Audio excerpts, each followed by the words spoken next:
আওয়ামী লীগের যাবতীয় কার্যক্রম নিষিদ্ধ করার সিদ্ধান্ত গ্রহণ করা হয়েছে। আজ শনিবার 10 মে 2025 তারিখে উপদেষ্টা পরিষদের এক বিশেষ সভা অনুষ্ঠিত হয়। সভায় আন্তর্জাতিক অপরাধ ট্রাইব্যুনাল আইনের সংশোধনী অনুমোদিত হয়েছে। সংশোধনী অনুযায়ী আন্তর্জাতিক অপরাধ ট্রাইব্যুনাল কোন রাজনৈতিক দল, তার অঙ্গ সংগঠন বা সমর্থক গোষ্ঠীকে শাস্তি দিতে পারবে।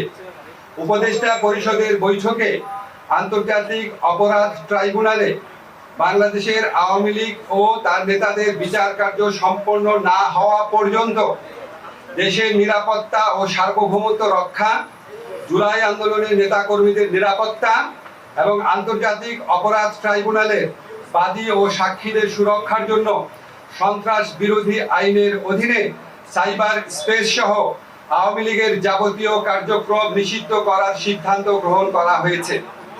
এই বিষয়ে প্রয়োজনীয় পরিপত্র পরবর্তী কর্মদিবসে জারি করা হবে। এর পাশাপাশি আজকের উপদেষ্টা পরিষদের বৈঠকে জুলাই ঘোষণাপত্র আগামী 30 কার্যদিবসের মধ্যে চূড়ান্ত করে প্রকাশ করার